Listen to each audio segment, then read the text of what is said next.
This is the story about a boy from Henryville, Indiana. In 1895, when he was 6 years old, his father passed away. His mother had to start working in a tomato cannery, leaving him to cook and care for his siblings. Life hit him hard at a very young age, and because of the difficult situation he faced, he had to work as a farmhand at the age of 10. When he was in 6th grade, he dropped out of high school and left his home. He started working as a painter of horse carriages. When he was 16, he faked his age to enlist in the US Army. After being honorably discharged a year later, he started working as a railway laborer and studied law at the nearby university, until he ruined his legal career by getting into a fight. He was forced to move back in with his mom and get a job selling life insurances. After some time, he got fired for not following orders. Some years later, he established a ferryboat company, and it was an instant success. Later on, he tried cashing in on his ferryboat business to create a chemical lamp manufacturing company, only to find out that another company was already selling electric lamps, much better than his company's lamps. All this hardship in life, but this guy wouldn't give up. He moved to work as a salesman for a tire company. But again, he lost his job when the company closed its manufacturing plant. By the age of 40, he met the general manager of an oil company, who asked him to run a service station for him. But the station had to close down again as a result of the Great Depression. That same year, the Shell Oil Company offered him a service station, rent-free, in return for paying the company a percentage of sales. He started operating the service station and also began to serve chicken dishes and other simple meals for people who were stopping by at the station. His pan-fried chicken soon became a favorite with the people of the area and made him famous in the region. A few years later, he took out the station and started a proper restaurant.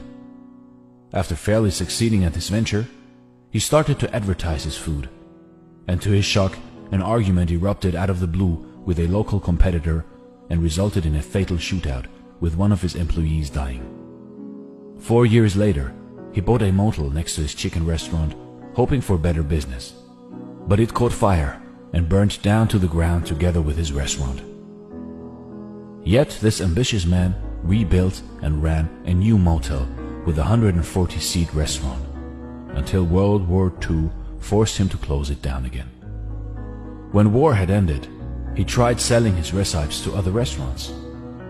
His recipe was rejected 1,009 times, when finally, in 1952, he sold his secret recipe, Kentucky Fried Chicken, for the first time to the operator of one of the city's largest restaurants. It quickly became a hit, and as a result, several other restaurant owners franchised the concept and paid him 4 cents per chicken. However, good times didn't last very long. His own restaurant was crippled when an interstate highway reduced customer traffic.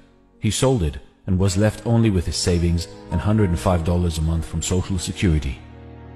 So finally, he pursued his dream to franchise his chicken concept nationwide and traveled the US looking for suitable restaurants.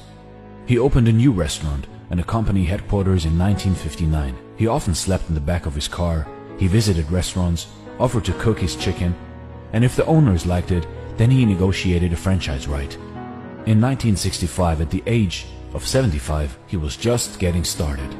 After years of rejection, failures, misfortunes, Colonel Sanders' franchise approach became highly successful. KFC was one of the first fast food chains to expand globally, opening outlets in Canada, UK, Mexico, and Jamaica by the mid-1960s. The Colonel remained the company's symbol after selling it. He traveled over 400,000 kilometers a year, visiting KFC restaurants and delighting customers around the world. At the age of 90, Colonel Sanders passed away.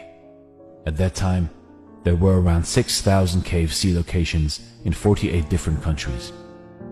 In 2018, there were 22,621 KFC restaurants worldwide. If you are overwhelmed by rejection or discouraged by setbacks, Remember the story of Colonel Sanders, a 6th grade dropout, fired from multiple jobs, ruined his legal career, set back by the Great Depression, fire, and World War II. And yet, he became the world's most famous cook after reaching retirement age. Colonel Sanders, the creator of one of the largest fast food chains in the world, was many things. But above all, he was a great success story. With his story, we can learn that despite of thousands of rejections and misfortunes, how dedication, along with hard work, can create success, regardless of age. Thanks for watching, and stay blessed.